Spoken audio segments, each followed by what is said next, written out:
called the season of fertility, the season of fulfillment. In English weather cycle, ইংল্যান্ডের weather cycle autumnকে এই চোখেই দেখা হয়. And they think that after autumn, this is the end of the year. Because after autumn, winter will follow. And you know that winter is the season of infertility. Winter is the season of non-germination. শীতকালে কোনো প্রাণের উদ্ভব হয় না, তাই শীতকালকে ওখানে দেখা হয় এই চোখে. Winter is the season of infertility. And after winter comes the spring. Spring is the queen of the seasons. And in spring, the nature again decorates herself with different hues and colors and smells and makes everyone cheerful. So autumn is the season of dews.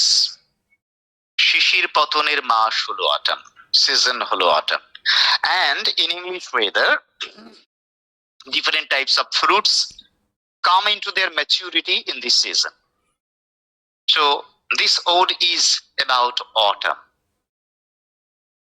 This is a Horatian ode, not a Pindaric one, because it is shorter in length.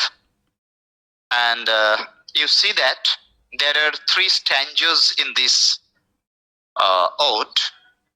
3 stanzas. প্রথম স্ট্যাঞ্জার যে rhyme scheme রয়েছে তার সঙ্গে second স্ট্যাঞ্জার rhyme স্কিমের মিল নেই, আবার third স্কিমের rhyme স্কিমেরও মিল নেই.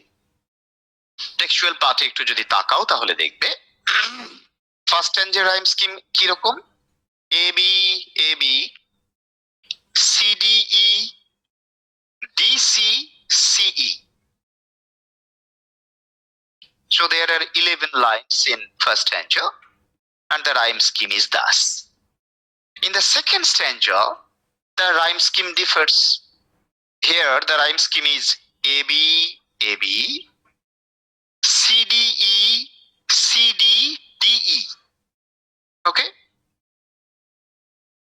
Again in the third stanza we find that the rhyme scheme is A B A B, C D E C D D E. Okay? So as it is shorter in length and after reading this ode, we feel that there is no hurry, no pace, no rapid movement here. Everything goes on a very leisurely, slow manner. So, considering the mood of the ode, we can call it a Horatian ode. There is a deep, calm, contemplative mood here. There is no hurry and scurry. Everything is going on in a very leisurely manner. Okay? Or to the west wind, to a skylark, to the nightingale, যে গতিটা লক্ষ্য করেছিলাম আমরা, in rapid succession, images after images, they're crowding. এখানে তেমনটি নয়. Here autumn, this season has been personified.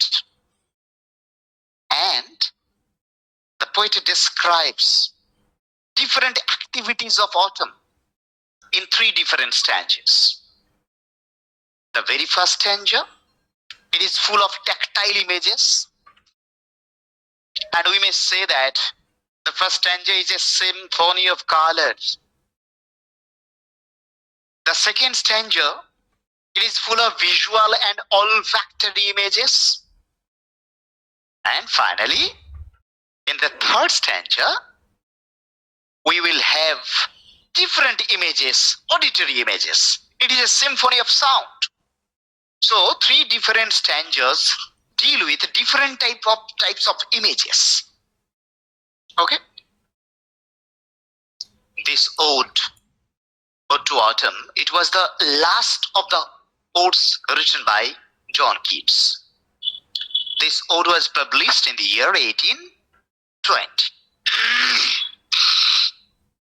এই ওডটাও কিন্তু কিটসের একটা বাস্তব অভিজ্ঞতার ফসল। গ্রোজার তার বন্ধু লিখছেন,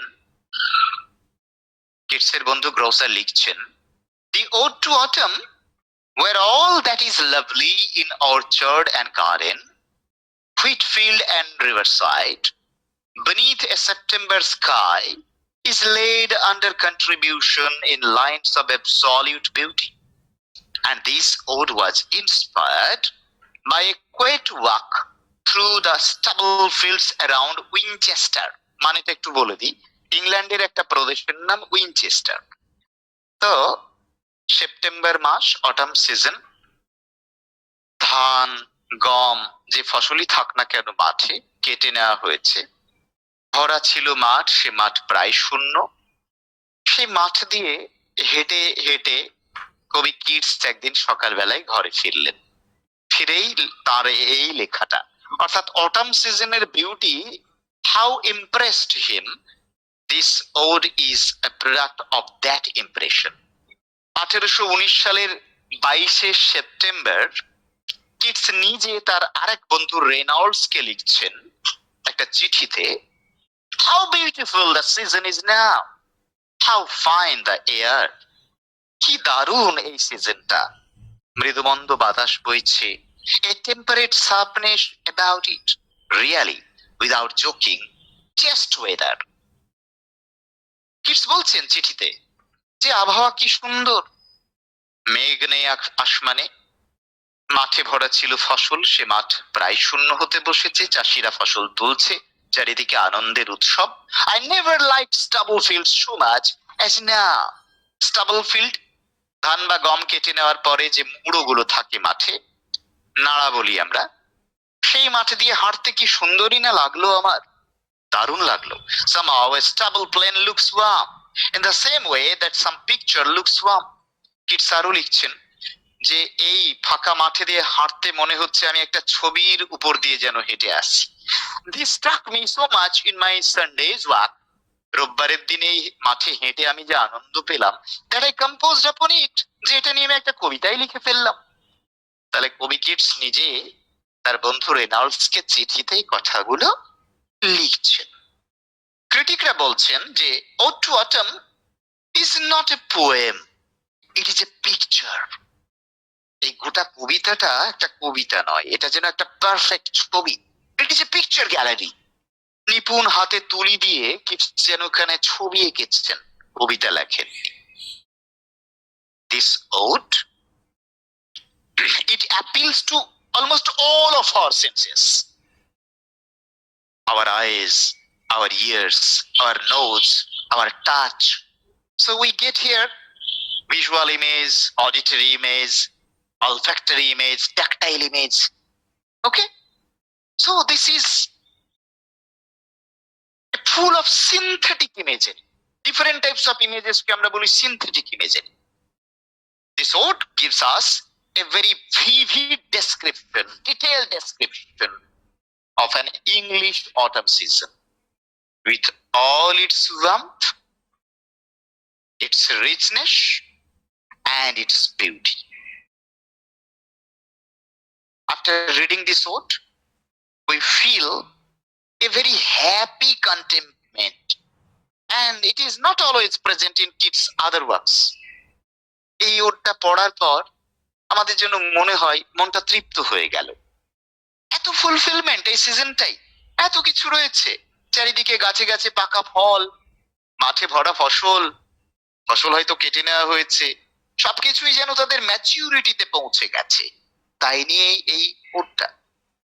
so our enjoyment of the beauty and the peace of the season is not disturbed by romantic longing. There is no classical allusion in this ode. There is no looking before or after, no mourning for what is not, no forecast of the winter, no regret for the spring. অন্যান্য romantic কবিতাগুলোতে আমরা যেটা দেখেছিলাম যে there was the note of sadness, personal pangs and agony. এই ওডটা পড়ে আমাদের এই ধরনের কোনো বিচ্ছেদের বা ব্যক্তিগত দুঃখের কোনো অনুভূতি আসে না, পুরোটাই যেন একটা পিওর জয়।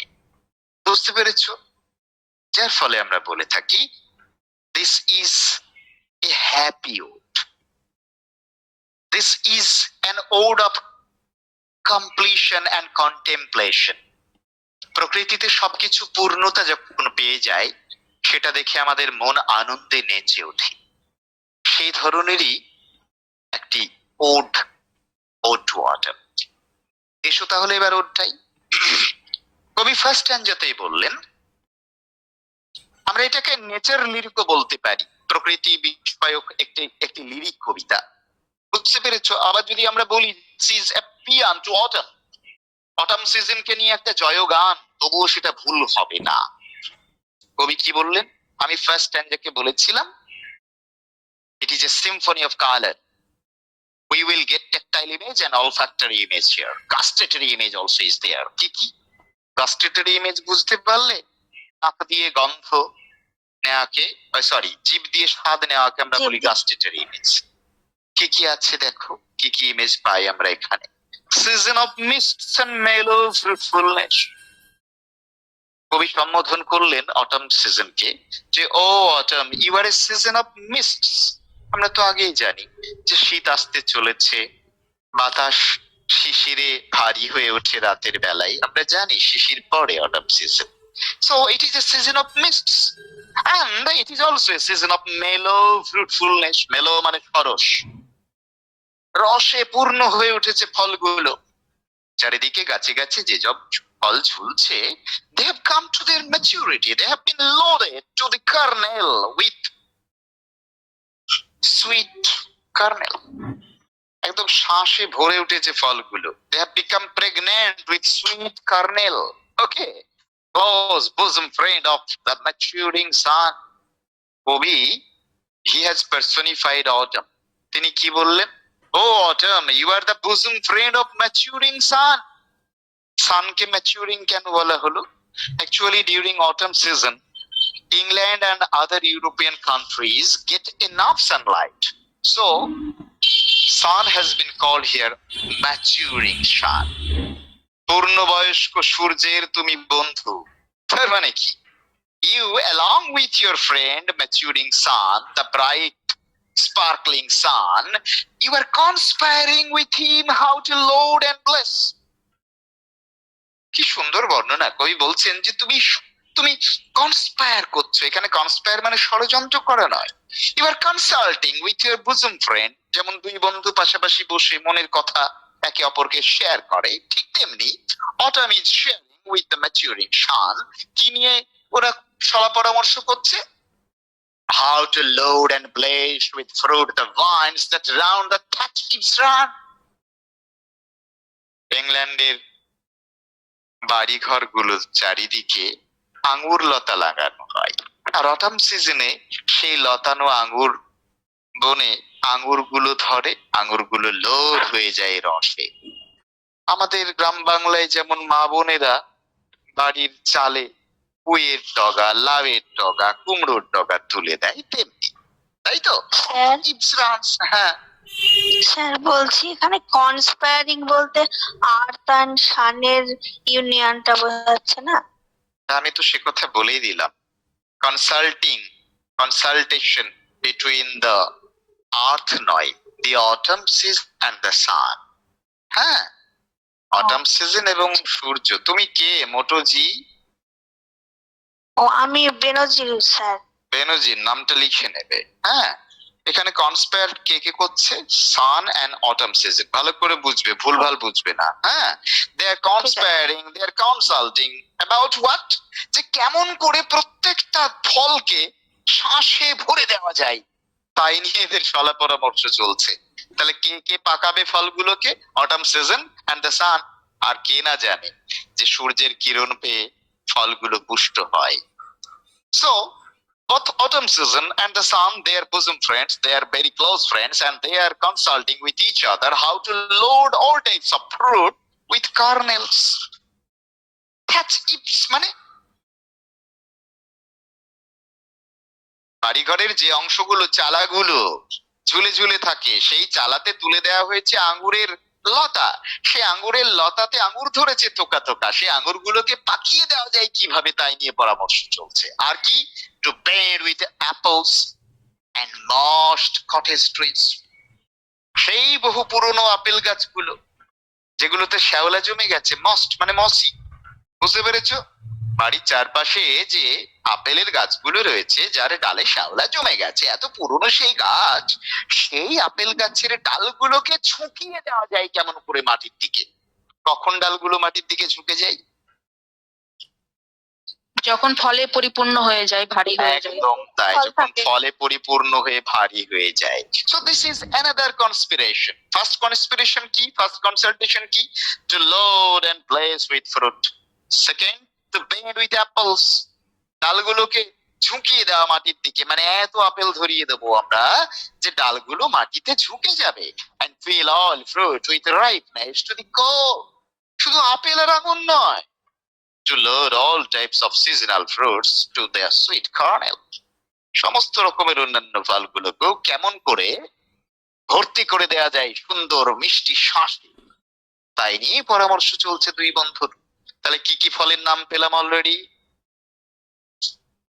আঙ্গুর পেয়েছি, ওয়াইন কথাটার থেকে আঙ্গুরের ছোঁয়া পেয়ে গেছি, আর অ্যাপল পেলাম। অন্যান্য ফলেরও নাম রয়েছে।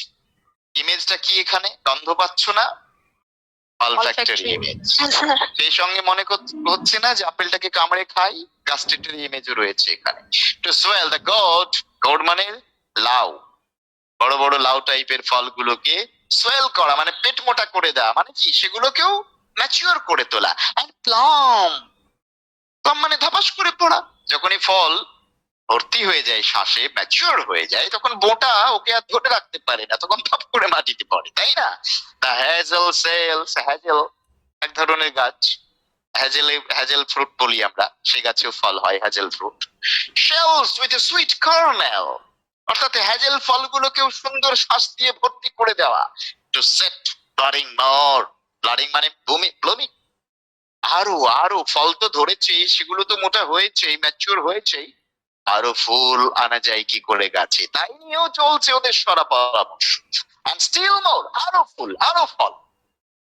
লেটার ফ্লাওয়ার্স ফর দ্য বিস, লেটার ফ্লাওয়ার্স, যে সময় গাছে আর ফুল আসার কথা নয়, সব ফল হয়ে গেছে, তবুও ফুল ধরাবো আমরা, চলো দুই বন্ধুতে মিলেই পরামর্শ চলছে, যাতে করে কি হয়, মৌমাছিগুলো বিভ্রান্ত হয়, মৌমাছিগুলো ভাবে until they think web days will never cease.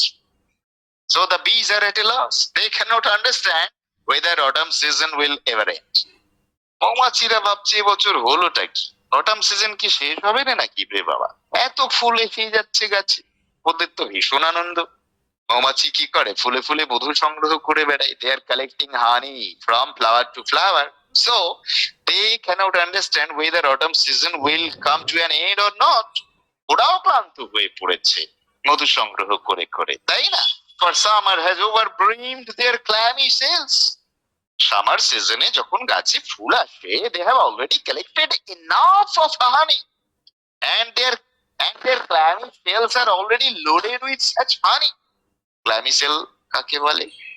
প্রকোষ্ঠ, মৌমাছিরা যেখানে মধু সংগ্রহ করে রাখে। মৌমাছির চাকগুলোকে যদি দেখো তাহলে দেখবে ওখানে প্রচুর 6 কোণা সেল থাকে, 6 কোণা বিশিষ্ট ক্ষুদ্র ক্ষুদ্র প্রচুর প্রকোষ্ঠ থাকে, সেল বলি আমরা ওগুলো। তো ওগুলো ক্ল্যামি মানে আঠালো, কেন? মধুতে ভরা আছে যে, সেই জন্য। তাহলে মৌচাকের মধু রাখার জায়গা, কিন্তু ফুল ফুটতে দেখে তো আর মৌমাছি বসে থাকতে পারে না। They are gathering more and more honey, but there is no space in their clammy cell, in their hive, to store that much honey. So they are also at a loss. They are also confused whether the summer season will end or not. ওরা ভাবছে যে এখনো summer season বোধহয় থেকেই গেল, already autumn শেষ হতে চলছে, তবুও এত ফুল গাছে, এটা ওরা ভাবতেই পারছে না যে হাউ ইজ ইট হ্যাপেনিং, কেমন করে হচ্ছে এসব।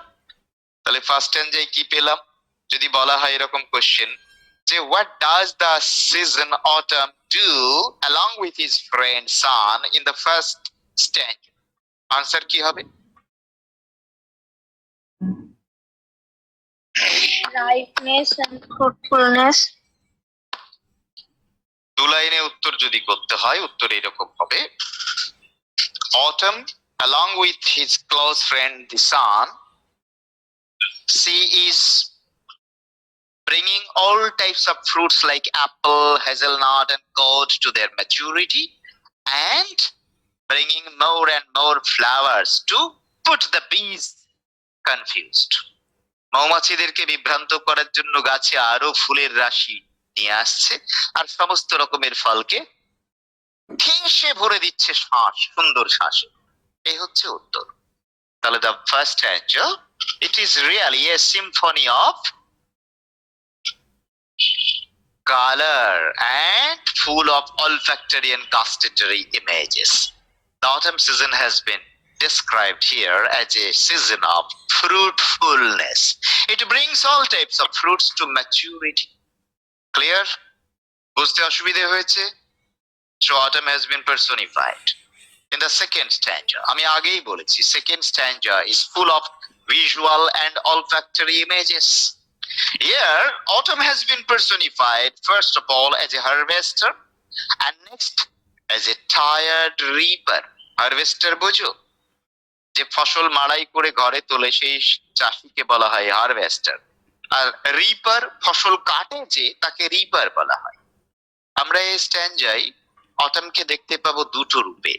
একটা হচ্ছে সেই চাষি যে তার জমিতে ফসল ভরেছিল, ফসল কেটেছে, মাড়াই করেছে, এক জায়গায় জড়ো করে, now he is very much satisfied, যা আশা করেছিল তার থেকেও বাম্পার ফলন হয়েছে, গোলাতে তুলবে সে ফসল। এবার তার আগে ফসলগুলো উড়িয়ে নিচ্ছে, উড়িয়ে নেওয়া মানে কি, তুষগুলোকে আলাদা করে দানাগুলোকে এবার সে গোলায় পড়বে। আর পরের ইমেজে দেখতে পাবো autumn has been described as a tired reaper. ফসল কাটতে কাটতে এত ক্লান্ত হয়ে গেছে যে ফসলের পাহিতে বা আলেই ঘুমিয়ে পড়েছে সে। নাকে লেগে এসেছে, মানে লেগেছে পপি ফুলের গন্ধ, যেটা মানুষকে ঘুম পাড়িয়ে দেয়। এবং যেহেতু সে টায়ার্ড ছিল, কাজেই autumn has fallen fast asleep on the sparrow. সেই ফসল কাটার পাহিতেই সে ঘুমিয়ে পড়েছে। এই দুটো ইমেজ আমরা দেখতে পাবো, একটা ভিজুয়াল ইমেজ আর একটা অলফ্যাক্টরি ইমেজ। তিনটে ইমেজ দেখা চারটে ইমেজ দিয়ে হবে না? আমি বলি, এই প্রথম দুটো আগে ডিসক্রাইব করে নিই, আরো পরে রয়েছে ওকে আমরা অনলুকার, একজন দর্শকের ভূমিকাটাও দেখতে পাবো। ক্লিনার এবং সাইডার প্রেসার পরের দুটো ইমেজ অবশ্যই রয়েছে, থার্ড স্ট্যান্ডাতেই রয়েছে, চারটে ইমেজ টোটালি রয়েছে। The first image, visual image, কি বললো? Who hath not seen thee of amid thy store? কবি প্রশ্ন করলেন, কে দেখেনি তোমাকে amid thy store? প্রত্যেকেরই একটা ফার্ম হাউস বা খামার বাড়ি থাকে চাষিদের মাঠের মধ্যে। সেই খামার বাড়িতে গোলা ভরা ভরতে হবে ফসলে, গোলাতে ফসল ভরতে হবে। ফসলকে উড়িয়ে পালা দিয়ে তুমি ফসলের পাশে বসে আছো চাষির মতো, কে দেখেনি তোমাকে এই অবস্থায়? উত্তর কি হবে? Everyone has seen you in that condition, তাই না? Sometimes whoever sits abroad may find thee sitting careless on a granary floor, thy hair soft lifted by the winnowing wind. এই চারটে লাইন জুড়ে একটা ইমেজ, এটা ভিজুয়াল ইমেজে। আমরা ode to the west উইন্ডে পেয়েছিলাম Bacchus, Roman goddess or god of wine, সে মদ পান করে ব্যাকাসের যারা ডিভোটি, তাদের চুলগুলো আসমানের দিকে উঠে আছে, হালকা হাওয়াতে চুলগুলো উঠছে। কবি এখানে আমাদের দেখাচ্ছেন, the disabled hair of the autumn season. Now autumn season has been personified as a harvester, and that harvester is sitting very satisfactorily beside the pile of grains beside the granary. গোলায় তুলতে হবে ফসল, ফসলকে পালা দিয়ে পাশে বসে আছো তুমি, চুলগুলো হালকা হাওয়ায় উপর দিকে উঠে উঠে যাচ্ছে।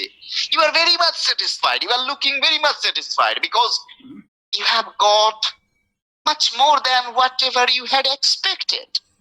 যা ফসল পাবে তুমি ভেবেছিলে তার থেকে অনেক বেশি ফসল উৎপন্ন হয়েছে, so you are satisfied, and in that happy mood you are sitting beside your granary. তাহলে তোমাকে সবাই দেখেছে এই অবস্থায়। আর কি? or on a half ripped furrow, Faro কাকে বলে? ফারোর দুটো অর্থ হয়, লাঙল যখন চালাই আমরা জমিতে, মাটি দুই ভাগে ভাগ হয়ে যায়, ওটাকে ফারো বলে। লাঙলের ফলায় মাটি দুভাগ হয়ে একটা গর্ত হয়ে যায়, ওটাকে ফারো বলে। আবার দেখবে জমিতে ধান কাটার সময় চাষিরা কি করে, বাঁ হাতে গোছা করে ধানের গাছগুলোকে ধরে, ডান হাতে কাস্তে দিয়ে টান দেয়, দিয়ে সেই কাটা ধানের গোছাকে পেছনে সারিবদ্ধ করে লাইন করে রাখে, দেখেছো নিশ্চয়ই? ওটাকে ফারো বলা হয়। বাংলাতে আমরা গ্রাম্য বাংলায় বলি পাহি। এক পাহি ধান কেটে নিলে তারপরে একটা বিড়ি খাবো, বলে না? হ্যাঁ। তো যাই হোক, সেই দ্যাট ইজ কল্ড ফারো। তো কবি বললেন কি, এখানেও পার্সনিফাই করা হচ্ছে অটমকে অ্যাজ এ টায়ার্ড রিপার। সেই রিপার সে কাস্তে নিয়ে ধান কাটতে গেছে এবং অরনে হাফ রিপ ফারো, অর্ধেক কাটা হয়েছে, আর সেই পাহিতেই সাউন্ড অ্যাসলিপ, ঘুমিয়ে পড়েছে। এত ক্লান্ত ফসল কেটেছে, ঘুমিয়ে পড়েছে পাহির উপরে, drowned with the fumes of poppies। আশেপাশে হয়তো আফিম গাছ লাগিয়েছে কেউ, সে আফিম গাছের ফুলের গন্ধ ঘুম পাড়িয়ে দেয় মানুষকে, সেই ফুলের গন্ধ এসে লেগেছে নাকে, আর এমনিতে কাজকর্ম করে টায়ার্ড ছিল, ওখানেই ঘুমিয়ে পড়েছে। So we get here visual image along with all factories, while thy hook spears the next swath and all its twin flowers। Hook মানে এখানে কাস্তে, তোমার ডান হাতে কাস্তে ধরাই আছে, স্পেয়ার্স দ্য নেক্সট সোয়াত। সোয়াত মানে কি? ওই যে মুঠো করে ধরা হয় ফসলগুলো কাটার জন্য, তাকে সোয়াত বলে। হ্যাঁ, মুঠো করে ফসল হাতে ধরাই আছে আর অন্য হাতে কাস্তে, ওই অবস্থাতেই ঘুমিয়ে পড়েছো তুমি তোমার পাহির পরে। So autumn has been imagined here as a tired reaper, and that reaper has fallen fast asleep, being tired of reaping much. Okay? Next, পরে কি পাচ্ছি, কি ইমেজ পাচ্ছি? And sometimes আরো কেউ কেউ কখনো কখনো তোমাকে দেখেছে, like a gleaner, thou dost keep steady thy leaden head across a brook। মাত্র দুটো লাইন, কিন্তু দুটো লাইনই পড়ে মনে হচ্ছে this is a perfect picture। কোন একটা সুন্দর শিল্পী নিপুণ তুলি দিয়ে যদি আঁকে এরকম একটা ছবি, একটা ফসল কুড়ানি মেয়ে সারাদিন ধরে, সেই রুথের কথা মনে পড়ে গেল। ফসল কুড়িয়েছে সারাদিন, ফসল কুড়িয়ে যেটুকু ফসল পেয়েছে একটা ছোট্ট আটি বেঁধে মাথাতে নিয়ে একটা ছোট্ট নদীর পাশ দিয়ে হেঁটে হেঁটে বাড়ি ফিরছে। মাথাতে অটোমেটিক্যালি ব্যালেন্স করা রয়েছে ফসলের আটিটা, হাত দিয়ে ধরতে হয় না, অটোমেটিক্যালি এদের অভ্যেস আছে। দেখবে চাষি মেয়েরা মাথাতে ফসলের বোঝা নিয়ে হাত দিয়ে না ধরে কি সুন্দর হেঁটে যায়। So autumn has been compared here, imagine here as a gleaner, ফসল কুড়ানি মেয়ে, and she is now passing over a little river, ছোট্ট একটা নদীর পাশ দিয়ে সে হেঁটে বাড়ি ফিরছে। So it is a perfect picture, visual image, তাই না? Finally in the stanza you will find autumn as a cider pressure। Cider pressure কাকে বলে? তোমরা ফলের রস নিশ্চয়ই খেয়েছো শহরে এসে, দেখেছো? কমলা লেবু, আপেল, বেদানা, আনারস। এক গ্লাস খাবো ভাই বললেই কি করে লোকটা, একটা মেশিনে ফলগুলোকে ঢুকিয়ে দিয়ে একটা হ্যান্ডেল ঘোরাই, আর রসগুলো টোপে টোপে চুয়ে চুয়ে নিচে পড়ে।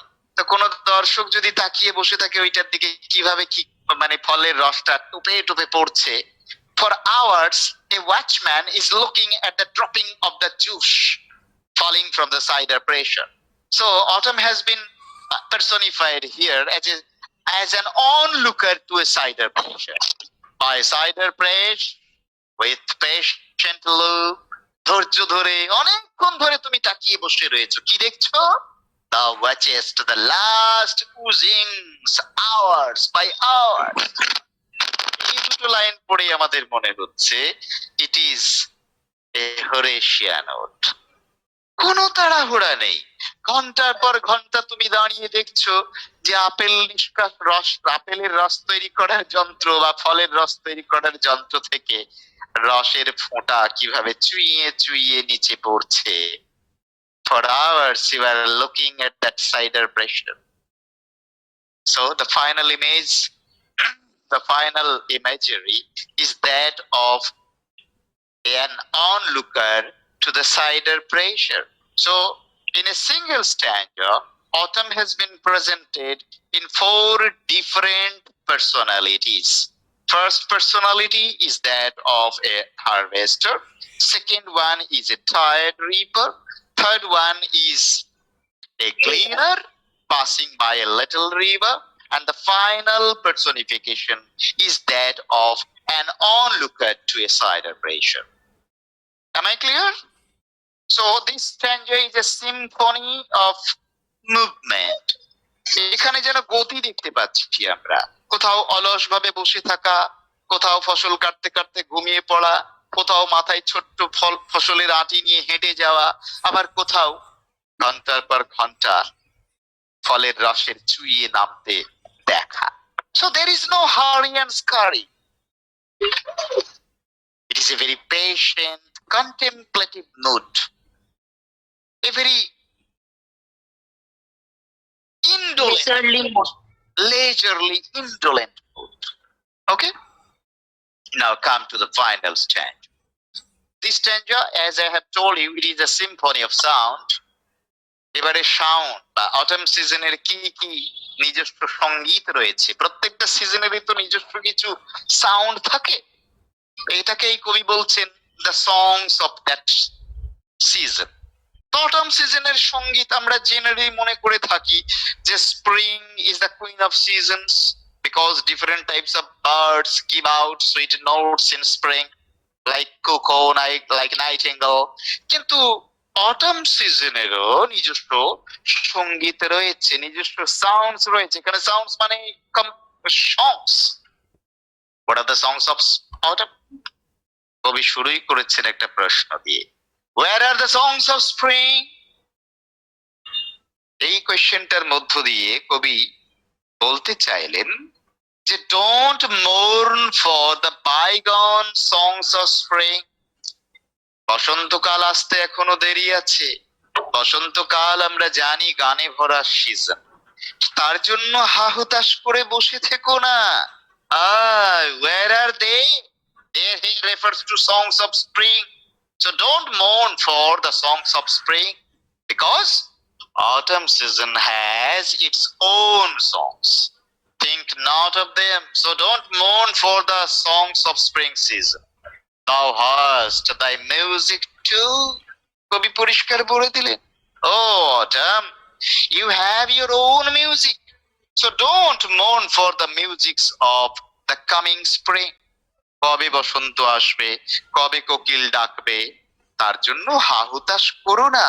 You have your own songs, you have your own sounds and they fulfil you. কি কি সাউন্ড, এগুলো একটু মনে রাখতে হবে। While bird clouds bloom the soft dying day, a perfect visual image. একটা লাইনে দারুণ একটা ছবি দেখছি আমরা। কি? Bird cloud. Bird cloud means streaks of cloud. খন্ড খন্ড মেঘ, সাদা পেঁজা তুলোর মতো মেঘ। এই মেঘে বৃষ্টি হবে না, সেই মেঘ আসমানে ভেসে যাচ্ছে এধার থেকে ওধারে। With a rosy hue, soft dying day. আসমানে the sun is going to set and its reddish color has fallen on that bird cloud. তাহলে আসমানি রঙে রেঙে উঠেছে সেই মেঘের খণ্ডটা, কি দারুণ লাগছে দেখতে। Touch the stubble plains with rosy hue. The reddish sunlight has also fallen on the stubble plain. Stubble plain means যে মাঠ থেকে ফসল কেটে নেওয়া হয়েছে তাকেই বলা হলো stubble plain. ওই নাড়াতে ভরা মাঠ, এখন আর ফসল নেই। তাহলে এই লাইনটা পড়ার সঙ্গে সঙ্গে একটা এমটিনেসের সেন্স আমাদের মধ্যে কাজ করছে যে ফসল আর মাঠে নেই, কেটে নেওয়া হয়েছে। খড়ে ভরা মাঠ, তারই উপরে এসে পড়েছে পড়ন্ত রোদ, সূর্য পাটে যেতে বসেছে, সবটাই রাঙা হয়ে উঠেছে। কোনটা কোনটা? ফাঁকা মাঠ, সেই সাথে আসমানের বুকে ভেসে চলা মেঘের খণ্ড। এই সময় then in a wailful choir the small gnats moan. gnat কাকে বলে? GNAT, gnat মানে দাস। দেখবে গরু মোষের গায়ে বসে সন্ধে বেলায় ডাঁশ। হ্যাঁ, আমরা যেমন মশার কামড় খাই, ডাঁশ বসে রক্ত খায় আর কি, এরা এক ধরনের পতঙ্গ, হ্যাঁ, এটা টাইপ অফ ইনসেক্ট। তো ডাঁশ এত দ্রুত ওড়ে যে ওর ডানাতে গুনগুন করে শব্দ হয়, এটাকে কবি বললেন মর্নিং। হ্যাঁ, কি বললেন তিনি? Then in a wailful choir the small gnats moan, যেন বসন্তের মধ্যে, সরি, যেন as if the year is going to die through autumn. And so the gnats are mourning the death of the year. একটা বছর শেষ হতে চলেছে, তাই ডাঁশগুলো যেন বিলাপ করছে, মৃত্যু কান্না। They are mourning over the dying year. আসলে মর্নিং নয়, ডাঁশগুলো যখন দলে দলে উড়ে আসে, this sound is produced by their humming wings. ডানাগুলো এত দ্রুত ঝটপট করে, এত দ্রুত ঝাপটায় যে তার থেকে এই গুনগুন আওয়াজটা হয়। So this is the first music of autumn, তাই তো? The music produced by small gnats. আর কি? Among the river swallows, ডাঁশের শব্দ কোত্থেকে ভেসে আসে? কাছে রয়েছে নদী, অগভীর জল, তাতে নদীর আগাছার মধ্যে দাসের বাসা, সেখান থেকে ভেসে আসছে এই আওয়াজ। Borne aloft, বাতাসে খুব দ্রুত হচ্ছে কখনো আওয়াজ, আবার বাতাস যখন কম বইছে তখন হালকা এসে কানে লাগছে সেই আওয়াজ। Or sinking as the light wind leaves or dies. আমি যেটা বলে দিলাম meaning already. When the wind is blowing hard, this sound of the gnats it is coming very clearly in our ears. But when the wind is blowing soft, the sound dies down. Okay? তাহলে বাতাস যত জোরে বইবে আওয়াজ তত বেশি এসে কানে আমাদের লাগে। তেমনি দাসের সেই আওয়াজ কখনো হালকা কখনো ভারী হয়ে আমাদের কানে এসে লাগছে। So this is the first sound of autumn season.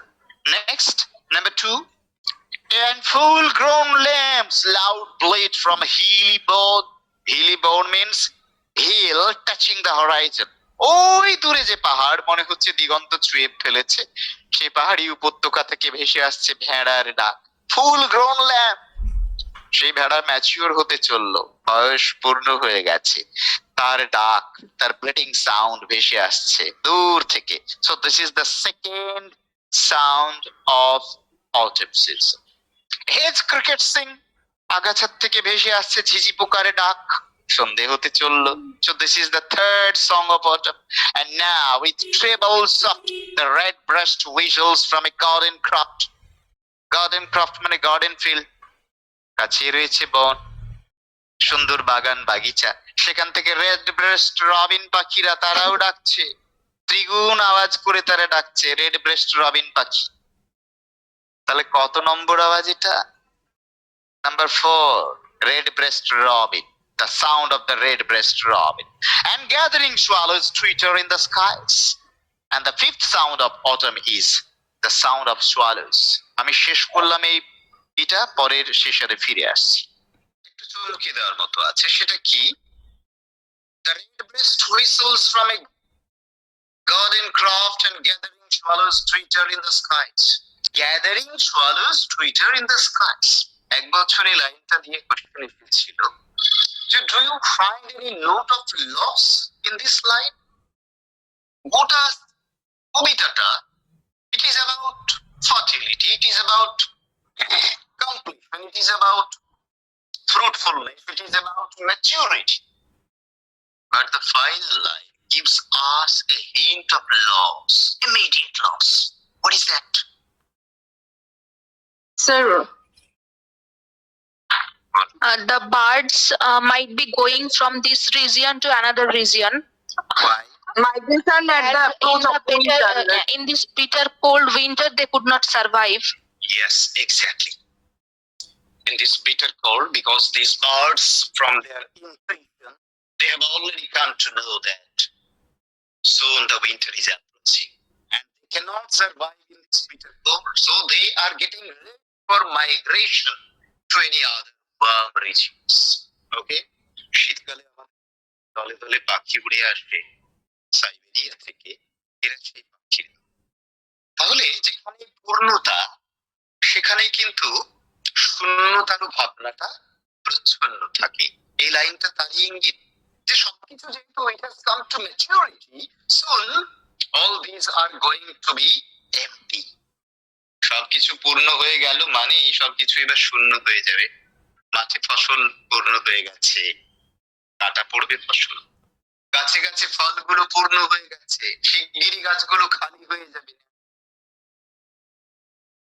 এই সোয়ালু পাখিরা আসমানে কিচিরমিচির করছে, এখানে তারই ইঙ্গিত যে soon everything is going to be emptied. They're getting ready for migrating to south in autumn. So there is a note of inevitable loss. অনিবার্য এই লস, যেখানে কমপ্লিশন সেখানেই লস থাকবে। It is inevitable. সেই নোট, সেই ছোঁয়া আমরা last স্লাইডে পেলাম। So this is a perfect binary code and Horatia node, sir. yes, Horatia node, and autumn has been amply personified on different moods here and images. We have got all types of images full of synthetic imagery. All of our senses have been touched with those beautiful images. Our sense organs like eyes, ears, nose, tongue, even the skin has felt that images. Any question from this? Great epics like Iliad and Odyssey. We come to know about Ulysses in Odyssey. His name is Odysseus. Okay? And Ulysses was such a hero who took part in Trojan War, taking the side of the Greeks. গ্রিকদের পক্ষ নিয়ে ট্রয়ের যুদ্ধে অংশ নেওয়া, তাকে নিয়ে কিন্তু ওডিসি মহাকাব্য। এবং ওডিসিতে বলা হচ্ছে যে এই মানুষটা ইউলিসিস বা ওডিসিয়াস কেমন ভাবে যুদ্ধে গেল, যুদ্ধ শেষ হবার পরে বিশেষ করে তার ফিরে আসাটা কেমন। Recording in progress. বলা হয় it has been described as a 10-year long journey. বছর ধরে ফিরে এসেছিল। কেন? আসলে সমুদ্রের বুকে পথ হারিয়েছিল। তোমরা জানো যে ট্রয়ের যুদ্ধে মানুষ তো বটেই, দেবতারাও অংশ নিয়েছিলেন এবং সমুদ্রের দেবী পসিডিয়ান তিনি ট্রোজানদের পক্ষ নিয়েছিলেন, যার ফলে পসিডিয়ান পথ ভুল করিয়ে দিয়েছিলেন অডিসিয়াসকে বাড়ি ফেরার পথে। তার জাহাজ সমুদ্রে পথ হারায় এবং অনেক পথের চোরাবালি পার করে অবশেষে তিনি ফিরে আসেন নিজের রাজ্য ইথাকায়। He was the king of Ithaca. তিনি যখন বাড়ি ছেড়ে ট্রয়ের যুদ্ধে যান তখন তার ছোট্ট শিশু, তার সন্তান, তার ছেলে, যাকে এই কবিতায় তোমরা যার নাম, এবং তার বউ পেনেলাপ দীর্ঘদিন অপেক্ষা করেছিল তার জন্য। তার ছেলে টেলেমাকাস অলরেডি যুবক হয়ে গেছে তিনি যখন বাড়ি ফিরে এলেন। বাড়ি ফেরার পরেও কিন্তু এই মানুষটা ইথাকাতে তার ভালো লাগে। বোরিং লাইফ ফর হিম, যে যেখানে যুদ্ধ নেই, বীরদের সামনাসামনি হয়ে নিজের বীরত্বের প্রমাণ দেবার স্কোপ নেই, there is an uneventful life for him, unadventurous life for him, a very boring, indolent life for him. And that type of life at Ithaca, peaceful life at Ithaca, would not held Ulysses for long. বাড়ি আর তার ভালো লাগলো না। আমাদের common public যা, তাদের যে temperament, ঠিক তার অপোজিট টেম্পারামেন্ট এই মানুষটার। আমরা সবাই বাড়ির সঙ্গ নিবৃত আরামটা খুঁজি, আর এই মানুষটা ত্যাগ করে আবারও বেরিয়ে পড়তে চান নতুন অ্যাডভেঞ্চারের খোঁজে, নতুন বিপদের ফাঁদ। কারণ he is such a hero, he is a born hero. He will never take rest until and unless his life becomes an eventful one. এটা একটা perfect dramatic monologue. Dramatic monologue কেন বলছি এটাকে আমরা? In a dramatic monologue, what happens?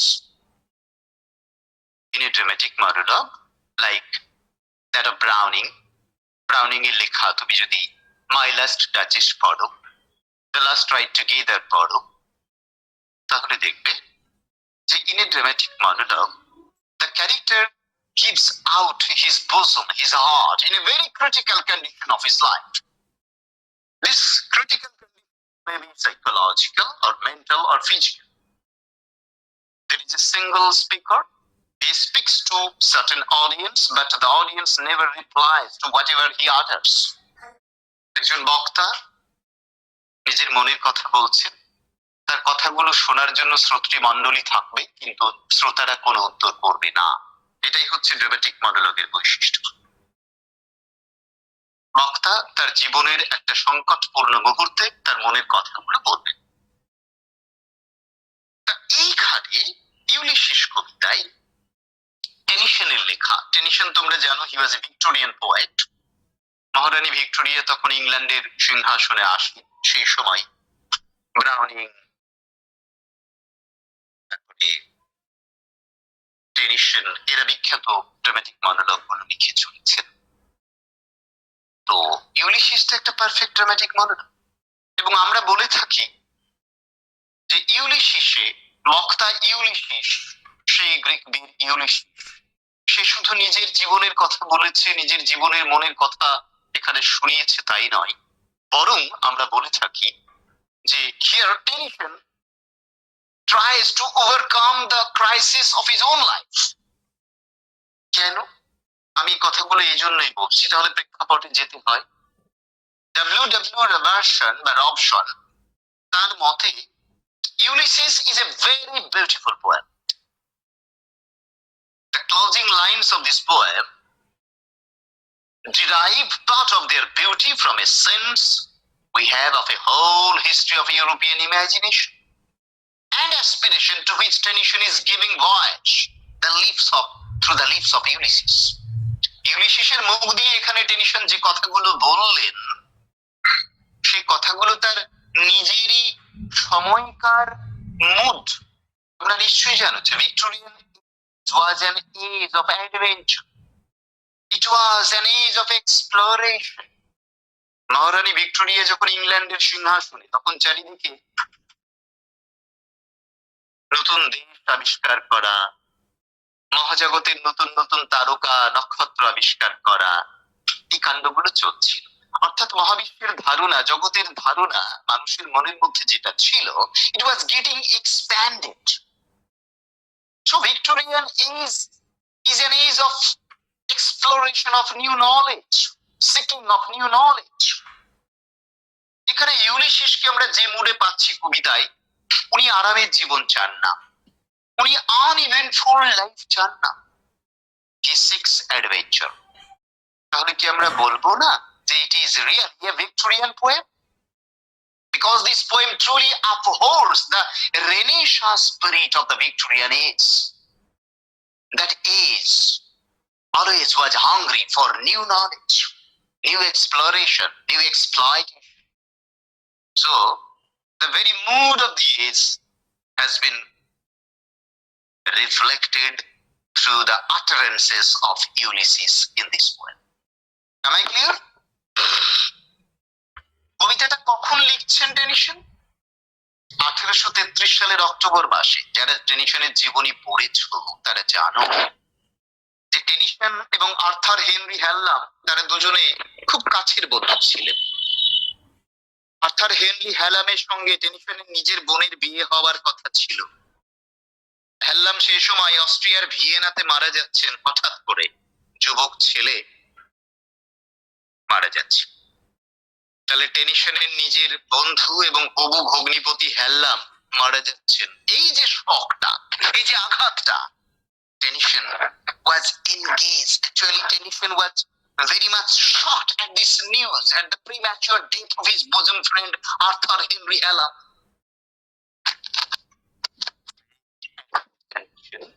He wrote Ulysses.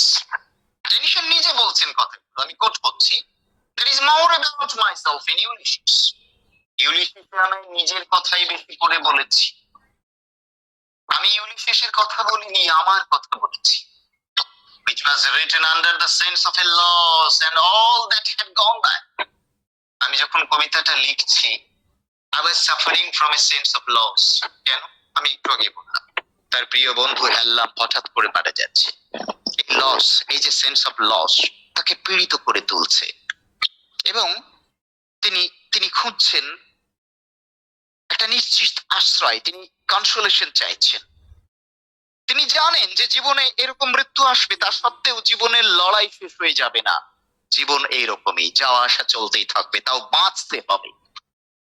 Tension আরো বলছেন, I felt that still life must be fought out to the end. আমি জানি বন্ধুকে আমি হারিয়েছি, তা সত্ত্বেও বাঁচতে হবে আমায়, জীবনের লড়াই লড়তে হবে। It was more written with the feeling of this loss upon me than many poems in the memoriam. In memoriam টেনিশনের লেখা বিখ্যাত কাব্যগ্রন্থ, যেটা তিনি হেলামকেই উৎসর্গ করেছিলেন হেলামের মৃত্যুর পর।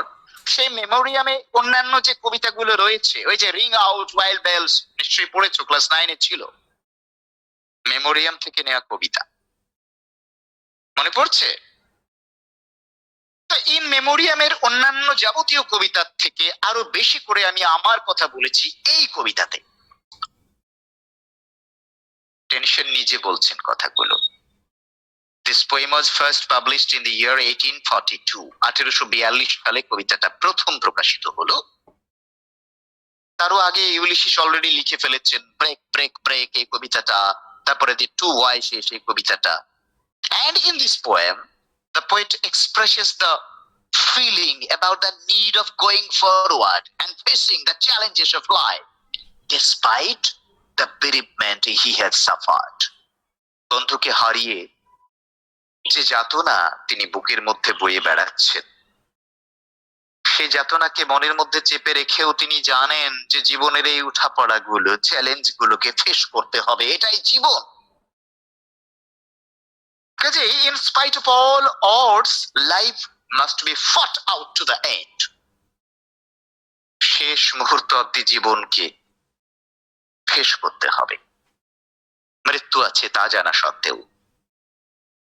এই মূল বক্তব্যটাই প্রকাশিত হয়েছে কবিতায়।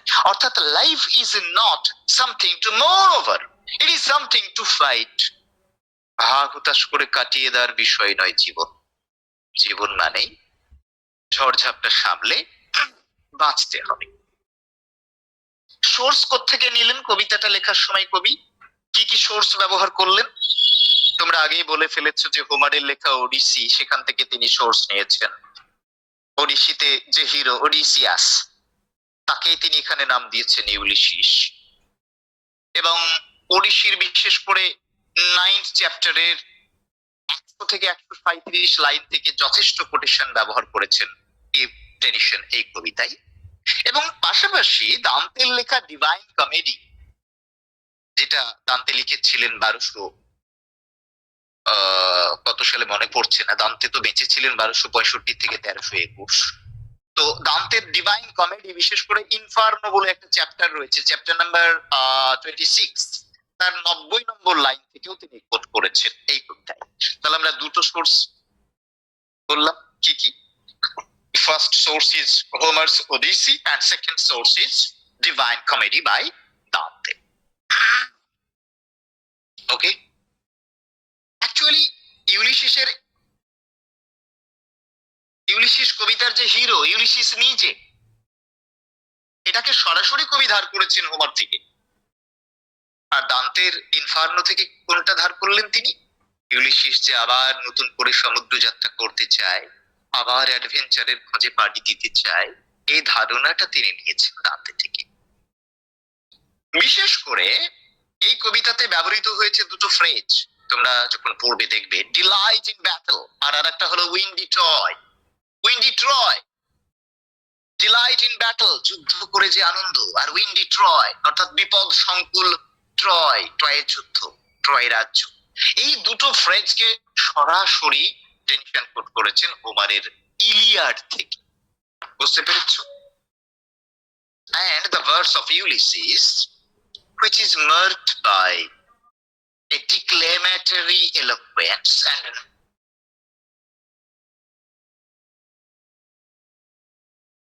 that you find in the first and second book of Milton's Paradise Lost.